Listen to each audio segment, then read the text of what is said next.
killed us. I'm an attorney with National Lawyers Guild. Bike squad charged into the crowd, grabbed two people, didn't see any provocation for it, and all of a sudden there were police coming from 3 different directions and surrounding the cops. The 2 were taken off. The cops have now withdrawn, but we don't know whether there was any basis for it at all other than to try and stir up the crowd. Press, minding their own business, and then moved in immediately with overwhelming numbers and with overwhelming force. This is classic police provocation on a peaceful crowd. Why? Who do you protect and who do you serve? What are you here to do? Why? Look at me! Look at me! I am a citizen!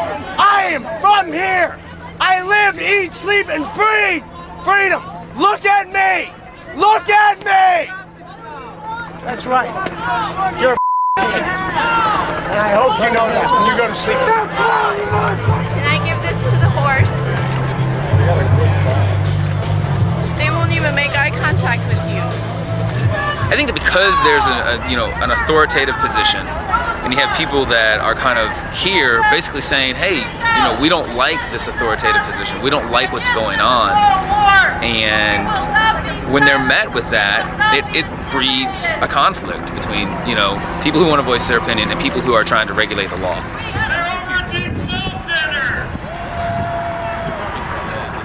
My name is Nathan Weber. I'm a freelance photojournalist based in Chicago, Illinois.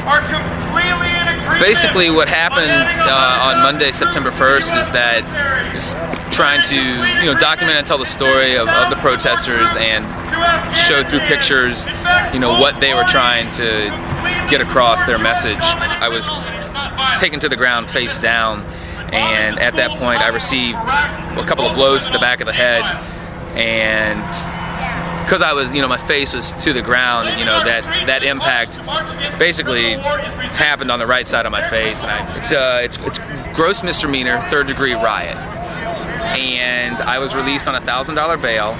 There was no sort of dividing line between, who's covering and who's protesting and who's gonna differentiate between those people. And basically anybody that was there was taken in. AP photographers, New York Post. It's pretty clear that the only journalists that are really being respected are the ones with large legal departments behind them. You don't see ABC or the LA Times, those journalists getting swept up. The police are pretty much leaving them alone. But if somebody's here from the Kentucky Kernel, a student newspaper with a distribution of 30,000 people from 4 states away, it basically doesn't hold water, and those journalists are being taken in because there's no legal ramifications for the law enforcement. Long days? Long weeks. You guys have a hard job.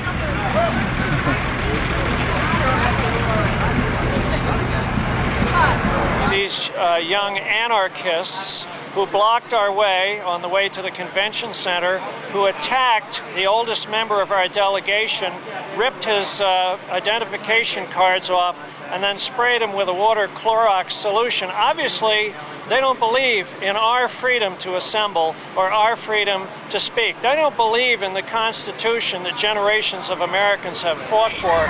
We don't want any trouble. We only need the police to disperse so we can have a peaceful protest. Don't disperse or we've been forced to take action. I'm just trying to capture the essence and the energy and emotion that the people here are expressing, and everybody here feels that they have something to say and want to voice their opinion, and I think that there's a high level of energy and emotion that goes into that, and that's what I'm after. I'm after that that contrast between authority and people trying to voice their opinion.